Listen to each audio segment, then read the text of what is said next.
бүгдээ босоод энэ асуултыг хамтдаа хийчихье. Бүгдээ босоод маш хатуу үйлдэл ажиллаж сайн виза хийх асуулт сая амингаа ата араа тэгээд одоо тэгээд хөрөлтэй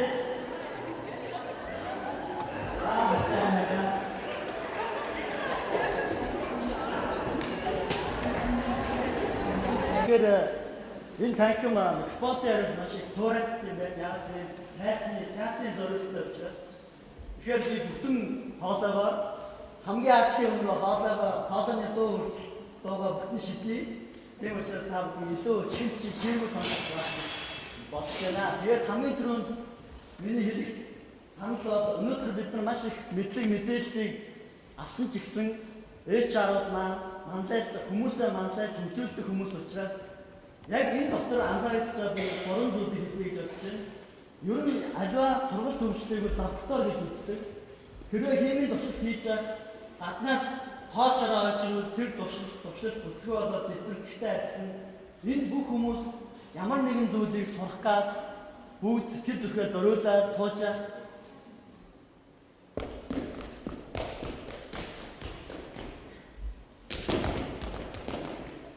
ийм хүмүүс маш олон байна.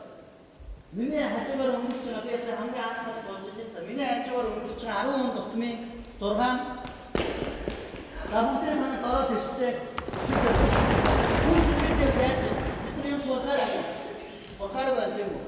За одоо эсрэгээр нь өлмий дээр болж байна. Болж байна. 40% маш сайн. 40% миний хажуугаар өнгөрч байгаа хүмүүсийн 40% ингэж өнгөрч байна. Маш сайн. Мөн тэр ард бас ингэж үйлчилж байгаа хүмүүс маань яаж вэ? Тэр паргээд орж ирж байна. Энэ маш буруу.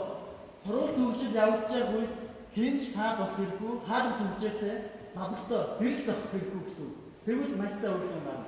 Хоёр хамгийн анхны хаалт нээлттэй байх шаардлагагүй.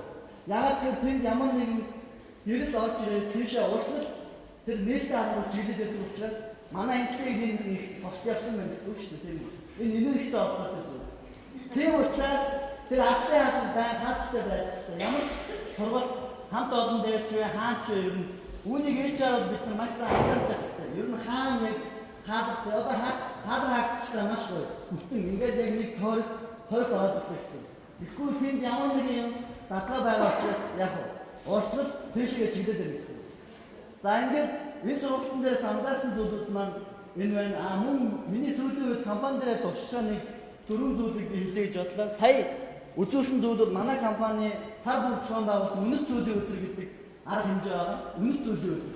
Үнэт зүйлийн өдрөөр яаж гэвэл бид нар багийн ажиллагааны тэмцээн тоглоомуудыг зохион байгуулдаг. Үргэлж сургалтуудыг бид нар лекц аргаар ч юм уу хийх энэ технологиос илүү одоо шин аргачлалуудыг өдөр бүр HR-ууд маань туршиж үзчихаасай гэж хүсэж байна. Тэгээд яагаад бид нар үнэт зүйлийн өдрийг 50% зөвхөн багаар тоглуулах тэмцээн өрнөд ингэснээрээ баг олон нэгэндээ уусаж нэгийг хайрлаж нэгээ одоо илүү их танин мэдэх илүү их ойлгох тэр одоо боломжийг нээж өгдөг. Бусад үед ажилтны үед ч юм уу ажлын харилцаагаар нэг харилцах нэг өөр хүн ямар үед жинхэнэ үнэнгээсээ байдаггүй гэхээр нэг тоглож байгаа үедээ хоёр дээшээ өсөж байгаа үедээ жинхэнэ өөрийнхоороо байж чаддаг. Бусад үед дандаа масктай байдаг. Тийм учраас хүмүүс яаж болохоор тоглож аль болохоор өсөргөж хөөргөж дэвэргэж тийм байгуул хүмүүс сэтгэлээ нээдэг. Бидний үнэт зүйлийн өдөр хамгийн сүүлд нь шидэт дэврэлт буюу хүн болон нэгнийгээ дэвэрснээр өндөрдөг. Тэгээд манай ажлаас гарахыг хүсэж байгаа хүмүүс маань яагаад гарч чадахгүй байгаа тухайгаа тайлбарлахдаа үнэт зүйлийн өдөрт би дуртай гэж бичсэн байсан. Тэгэхээр зөвхөн нэг сар тутмын хийдгийг арга хэмжээ тэр хүнийг багс усандаа дурладаг шиг тэр усан дотор амьдрал нь байгаа гэдэг яаж чадахгүй байдаг тийм сэтгэлгээ нөгөө одоо коодлын гэж ярьдаг шүү дээ. Тэр компанид коодлж чадсан гэдэг энэ ямар одоо жижиг зүйлээр бид нар том үр дүн бүтээж байгаа. Хоёр тийжрээ зүйл маань даваа гараг бүрийн эхний нэг цагийг хамтын хөгжлийн цаг болгосон. Хамтын хөгжлийн цаг гэдэг нь дотоод сургалтыг дэмжих зорилготой. Компани дотоод сургагчдыг хөгжүүлж гаргаж ирэх зорилготой. Хамгийн дурсгалтай хүмүүс нь өөрийнхөө сэдвээр 7 өнөг бүрийн 8-9 цагийг нэг цагийн Тэр сургуультанд сонирхсан хүмүүс ирнэ. Сонирхсан хүмүүс заавал одоо хүчээр бид нар хүмүүсийг авчихгүй. Жишээлбэл одоо бүтээмжийн тухай, бодлуулалтын тухай ч гэдэг юм уу, тэр компанид хамгийн туршлагатай хүн баг хамт олондоо туршлагаа солилцдог. Энэ цагийг бий болгосон. Энэ маш үр дүнтэй байгаа. Маш үр дүнтэй байгаа. Тухайн нийслэнд байгаа ажлыг тухайн ажлыг хий сайн мэдхгүйгээр тэр ажлыг хийж байгаа хүн л хамгийн сайн мэднэ. Тэрээс биш дарга ч юм уу эсвэл өөр хөндлөнгийн эксперт гэхээсээ илүү тэр ажлыг өөрөө энэ хоёр гараараа хийж үзэж зовлонгийн амссан хамгийн сайн мэднэ.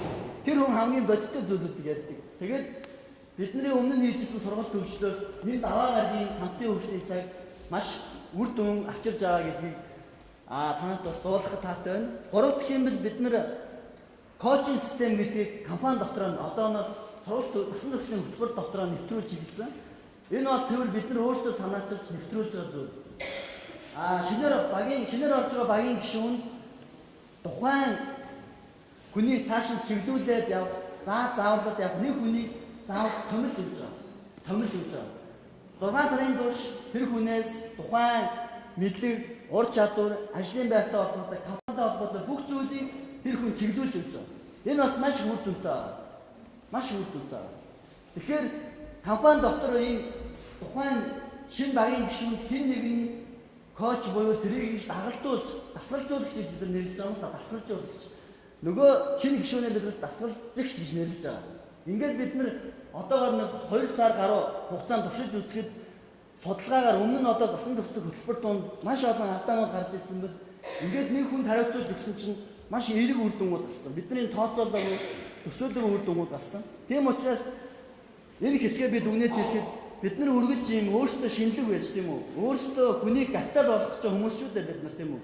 Жирийн годамжаар хүлгэж байгаа мянган хүмүүс дундаас хамгийн үнэтэй капиталыг олгох гэж байгаа хүмүүс учраас өөрсдөө үргэлж шинийг дуршиж, шинийг тэнд одоо юу гэдэг санаачлаа, шин зүйлээ өөрсдөө хийж үзснээрээ илүү их бид нар тэндээс олон дуршлагуудыг ингэж хуримтлуулж компанид өдөр бүр юм шин инновацуудыг хийх бүрэн боломж нэвтэрч байгаамаа. Тэгэхээр саяны үнэт зүйлийн өдрийг бид нар үзүүлсэн шалтгаан нь манай компани маш нээлттэй компани. Маш нээлттэй компани. Өнөөдөр Монголын компаниудад байгаа хамгийн нэг дутагдaltaй зүйл нь бүгд хаалттай байдаг. Маш том ханууд байдаг, маш том логонууд байдаг. Логог л мэддэг. Тэр логоны цаана ямар хүмүүс байдаг, ямар залуучууд ажилладаг, царайлаг охтууд байдаг болов уу? Эсвэл гой залуучууд байдаг болов уу? Хин ч мэдэхгүй. Тэгвэл гой лого байдаг, гой хан байдаг тийм. Тэгэхээр бид нар өнөөдөр сайн хүнийг татъя, чадварлаг хүнийг олж авъя гэж бүгд мөрөөдөж байгаа. Гэсэн мөртлөө бид нар яагаад компани нээлттэйгээр хэлж харах болов? Ажил ажиллаж бид хамгийн өндөр шаардлага тавьдаг. Хамгийн өндөр шаардлага. Тийм боловсрол, тийм ур чадвар, тийм байршлыг шаардлага тавьдаг. Эсвэргээр ажил хайгч компаниудад одоо шаардлага тавьж байгаа. Өндөр шаардлага тавьж байгаа. Танай компани чи соёлын юу? Танай компани чи орчин юу? Танай компани үнэт зүйл юу? Танай компани ажлын орчин чинь тэр амралтын өрөө чинь баг ямар юм бэ? Би ямар хамт олоннд ажилласан бэ гэдгийг мэдхийг хүсэж байна. Түүнийг компаниуд яагаад дэлгэхгүй байгаа вэ? Яагаад өдөө бол лого хэвээрээ, яагаад өдөө бол хан хэвээрээ, яагаад өдөө бол хаалттай хэвээрээ компаниуд яваад байгаа юм бол өнөөдөр 21-р зуун 2013 он нээлттэй 900 нээлттэй технологийн үе рүү бид нар шилжиж хэлж байна. Гэтэл бид нар хаалттай хэвээрээ л байна. Тэгсэн мөртлөө хамгийн чадварлаг, хамгийн гоё хүнийг татахыг хүсээд байдаг. Тэгсэн мөртлөө өөрсдөө яг хаалттай. Тэгэхээр Мазалагийн зорилго нь компани өөрийгөө илэрхийлэх хэрэгцээг хангая. Хүн өөрийгөө илэрхийлэх хэрэгцээ байдаг шиг компани байгууллагт өөрийгөө илэрхийлэх хэрэгцээ байд юм байна. Түүнийг хангах хэрэгтэй байна гэдэг ийм судалгаа гарсан байна. Судалгаа. Энэ бол олон улсад нэлээд амжилттай явж байгаа туршлага л да. Үүнийг бид нар судалж үзээд Монголд ер нь компани өөрийгөө илэрхийлэх бүх хэлбэр мультимедиа, видео, анимашн, фото, ажлын орчин, хамт олоноо ярилцлага өгөх хэлбэр. Тухайн хамт олон дотор ажиллаж байгаа хүмүүс нь өөрөө өөрсдөө танилцуулж, манай компани ийм орчинтой, би энэ компанитай ингэж явж байгаад ингэж орсон юм аа. Тэгээ ийм боломжууд надад таалагдсан маа гэдэг бүх мэдээлэлээ компани профайл үүсгэл оруулна гэсэн. мультимедиа агуулга. Энэ боломжийг өнөөдөр ганцхан захин орчинд олгож байгаа. Ганцхан захин орчин. Телевизээр бид нар зөвхөн видео контент асар үнэтэйгээр цацдаг. Сонин болон сэтгүүлдэр зөвхөн текстийг бид нар асар мөнгө төлж тавьдаг. Ихэнх компаниуд зөвхөн ажлын байрны зарыг л тавьж яг хүн олох гэж хичээдэг. Бүх компаниудын ажлын байрны зар өнөөдөр бүгд адилхан болсон. Бүгд хоорондоо адилхан болсон. Тэр дундаас тэр компанийг ойлгож мэдэх ямар ч боломжгүй. Тийм болохоор эхлээд энэ боломжийг олгосон бүгдээрээ захин орчинд эхлээд талархцаа. За баярлалаа.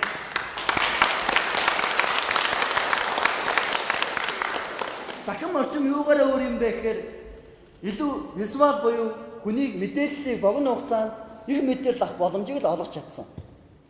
Дүрслэл, анимашн, инфограф бүх мэдээлэл маш богино хугацаанд гэсэн үг. Захин орчинд байгаа хүмүүс нүүрний 4-1-ээс урт мэдээллийг угаасаа уншдаггүй. Өөрсдийнх нь тэр таймлайны урс хурдсан тийм хурдан байдаг учраас яах вэ гэхээр маш богино зэд их мэдээлэл авахыг хүсдэг. Тийм учраас өнөөдрийн 90-100-д мультимедиа агуулгыг хэн бүтээж чадна?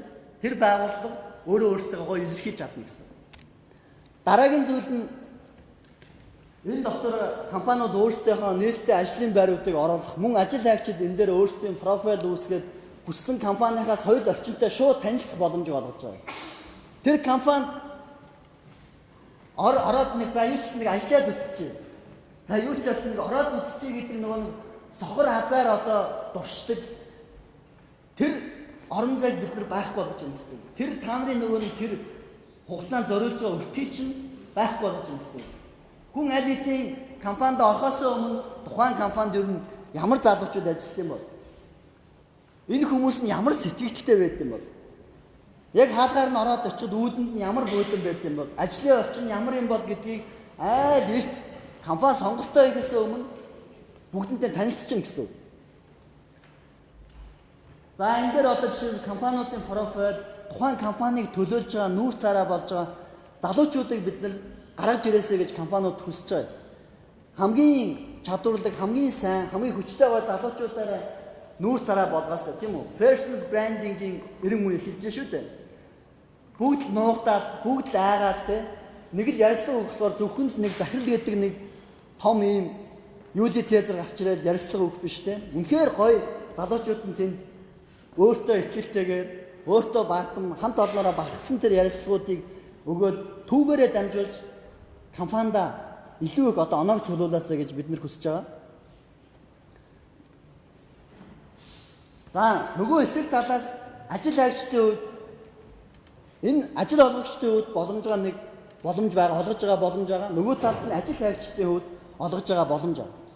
Тэгэхээр ажил хайгчдын үед бол өнөөдөр яаж юм гэхээр ажлын байрны доктор суурьшил тийм ээ. Өнөөдөр яг хэдэн хувийн хөлөнд байгаа юм аа судалгаараа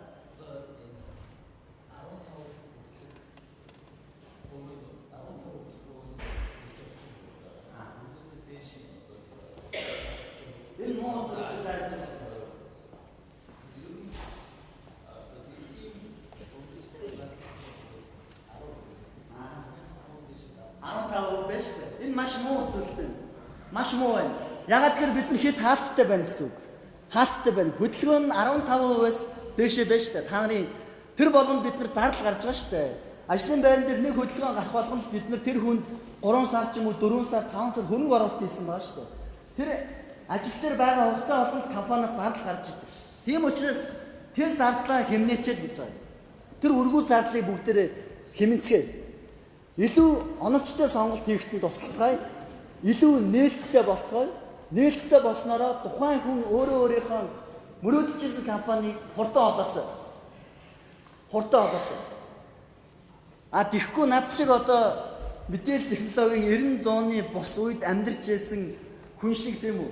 Эхлээд нэг компанид нэг жил ажиллаж үзээд дахиад дараагийнх нь дахиад нэг жил ажиллаж битгий ингээсээ.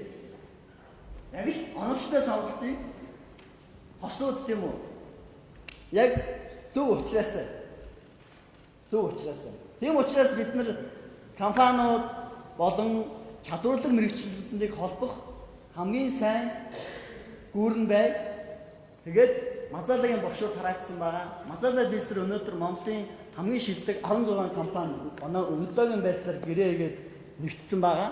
Тэгээд энэ тоог маш олон болгоосоо мөн Монголын бизнесийн соёл энэ Мазалаа програм нэг шинэ алхмыг авчирна. Бизнесийн соёлт шүү. Би том юм ярьж байна. Зөвхөн хүний нөөц биш. Энэ бол бизнесийн соёл шинэ алхмыг авчирж байгаа. Тийм програм шүү. Тийм учраас хүндээ хөрөнгө оруулдаг, хүний капитал болгодог, баялаг бүтээдэг, хүндээ хөрөнгө оруулах нь хамгийн чухал гэдгийг үргэлж ойлгож байдаг. HR-ууд энэ цугласан байгаа учраас бидний энэ төслийг дэмжээрэй. Тэгээд Монгол компаниудын бизнесийн соёлыг бүгдээ хамтдаа нэг алхам өргөжлүүлэх гэж хүсмээр байна. Тэгээд анхаарал тавьсан баярлалаа.